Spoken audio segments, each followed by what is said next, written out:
नमस्कार, एक बार मेरे चैनल पे आपका फिर से स्वागत है। आज सीधा सीधा सवाल किया जाएगा प्रधानमंत्री नरेंद्र मोदी जी से और रेलवे मिनिस्टर अश्विनी वैष्णव जी से। अश्विनी वैष्णव जी का नाम सुनकर लोग समझ गए होंगे कि आज मेरा सवाल रेलवे के ऊपर है। जी हाँ, आज मैं पुरजोर तरीके से अपनी आवाज उठाना चाहता हूं दो टॉपिक के ऊपर, और ये आवाज मैं रेलवे मिनिस्टर अश्विनी वैष्णव जी तक पहुंचाना चाहता हूं। पहला टॉपिक जो है मेरा वो है कंसेशन फॉर सीनियर सिटीजन। आखिर उनको कंसेशन क्यों नहीं मिल रहा है? आपने स्लीपर क्लास में स्टार्ट किया, बहुत अच्छी बात है। कांग्रेस की सरकार में 50% कंसेशन मिलता था, 58 से ऊपर फीमेल को और 60 से ऊपर मेल को। यही चीज बीजेपी ने भी लागू किया अपनी सरकार में, और कोविड के टाइम ये चीजें बंद हो गई थी। चलिए, कोविड के टाइम बंद हुआ, अच्छी बात है, कोई बात नहीं। रेलवे को बहुत नुकसान हुआ होगा, देश को नुकसान हुआ, लोगों ने आपको सपोर्ट किया, उस समय भरपूर सपोर्ट किया आपको। लेकिन आज कम से कम 5 साल हो गए उस चीज को, अब तो शुरुआत की जाए। अब तो 60 साल के ऊपर के लोगों को थोड़ा राहत दो। ये जो स्कीम है 50% ऑफ देने वाला रेलवे में, ये सारे ही क्लास में लागू होना चाहिए पहले की तरह। इसको फिर से लागू करो। क्यों नहीं कर रहे हो आप?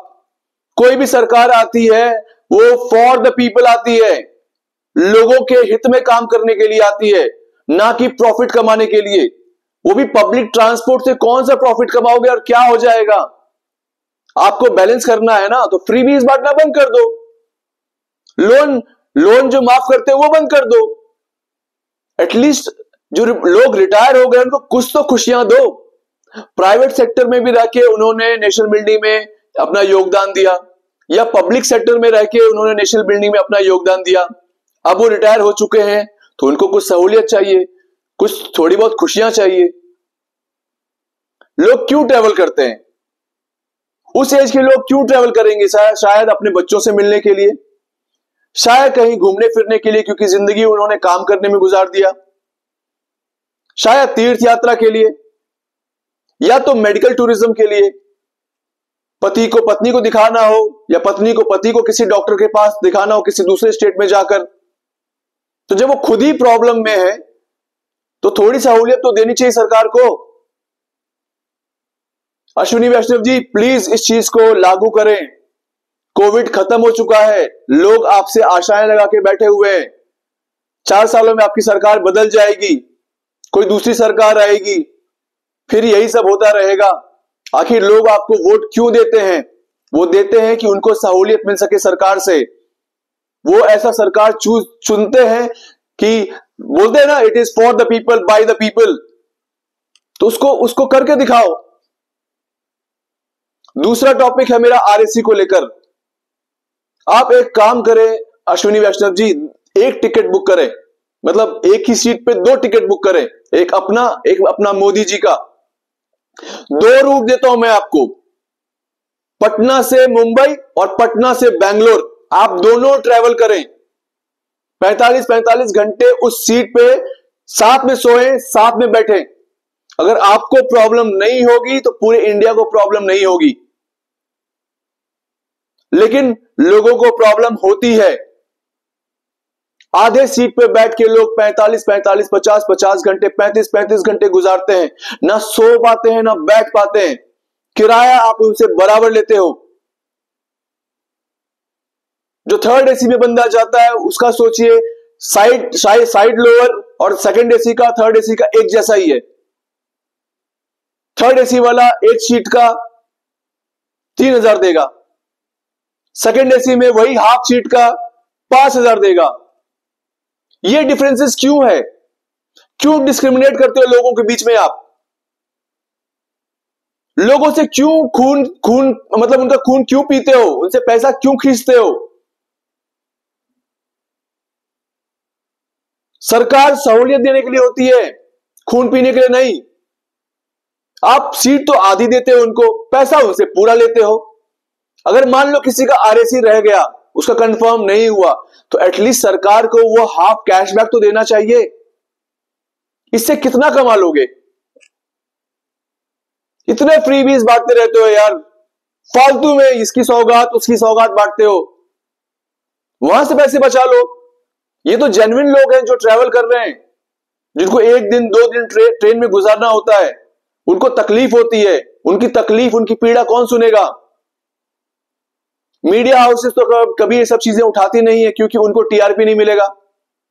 सरकार इन पे ध्यान नहीं देती है, ऑपोजिशन अपने कान में रुई डाल के बैठा हुआ है। अभी कोई बोल दो डिब्रूगढ़ से लेके एक कन्याकुमारी तक कोई भारत जोड़ो यात्रा करना है तो राहुल गांधी निकल पड़ेंगे उस पर। अरे सब जुड़ा हुआ है, कोई भारत अलग नहीं है, किसी को जोड़ने की जरूरत नहीं है। राहुल जी आप एक काम करें, अपनी बहन प्रियंका गांधी के साथ टिकट कटाएं आरएसी में और दिल्ली से लेकर हावड़ा तक की दूरी तय करें। तब अगले दिन आपको 2-4 क्वेश्चन पूछने को मिल जाएगा सरकार से। पार्लियामेंट में जितने आगे बेंच में बैठते हैं ना, आप, प्रधानमंत्री, अश्विनी वैष्णव जी, प्रियंका गांधी जी, इन सबको समझ में आएगा कि आम जनता ट्रैवल कैसे करती है, उनको क्या दुख है, उनको क्या परेशानी है, उनके पैसे कैसे लूटे जाते हैं। क्योंकि जनता तो आवाज नहीं उठाएगी। जनता को क्या लगता है कि अगर मोदी का विरोध करेंगे तो वो देश का विरोध हो जाएगा, कुछ लोग उनके ऊपर चढ़ जाएंगे, तो वो आवाज नहीं उठाती है। कुछ लोग राहुल गांधी का सपोर्ट करते हैं तो सब कुछ सह लेंगे, लेकिन चुप बैठे रहेंगे। तो कैसे होगा? कौन सुनेगा? अंधेरी नगरी चौपट राजा होता है, याद रखिएगा इस चीज को। अगर ये चीज मैं उठा रहा हूं तो on behalf of entire Indian citizen उठा रहा हूं, आपके घर के लिए उठा रहा हूं, आपके घर वालों के लिए उठा रहा हूं। अरे जो बहुत रिच है, जिनके पास बहुत पैसा है, उनके लिए कोई बात नहीं, लेकिन सारा हिंदुस्तान एक जैसा नहीं है, सबकी इकोनॉमी एक जैसी नहीं है। जिनकी खराब है उनके लिए बात कर रहा हूं। एटलीस्ट आप तो मेरी आवाज को वहां तक पहुंचाओ। मैं भी आपकी तरह ट्रैवल करता हूं, मुझे भी जरूरत पड़ेगी। दरख्वास्त है मोदी जी, जब आप हमसे वोट मांगने आते हैं तो बोलते हैं हमें मौका दो, हम आपकी सेवा करेंगे। हम आपको मौका दे रहे हैं, आप हमारी सेवा करो। हम आपको नहीं बोल रहे हमारे घर में आके खाना बनाना है या हमें खाना खिलाना है, ये तो नहीं बोल रहे ना आपसे। पब्लिक का काम ही बोल रहे हैं आपको, तो वो सेवा तो करो। तो और क्या करोगे? आप मन की बात करो, तन की बात करो, सबकी बात करो, लेकिन हमारी आज की बात सुनो, उसको सॉल्व करो। हमारी दरख्वास्त है, प्लीज देश के लोगों से भी है कि आवाज उठाएं, फैलाएं, वहां तक आवाज पहुंचाएं। पूरे ट्रेन में ट्रेवल करोगे, सबको गाली दोगे, ऑपोजिशन के राहुल गांधी को गाली दोगे, मोदी जी को गाली दोगे, अश्विनी वैष्णव को गाली दोगे, लेकिन आवाज नहीं उठाओगे, एक क्वेश्चन नहीं पूछोगे, विनती नहीं करोगे, रिक्वेस्ट नहीं करोगे। बिना रीढ़ के, वो बोलते बिना रीढ़ के हड्डी के लोग कब सुधरेंगे पता नहीं। चलिए, जब तक चल रहा है तब तक चल रहा है।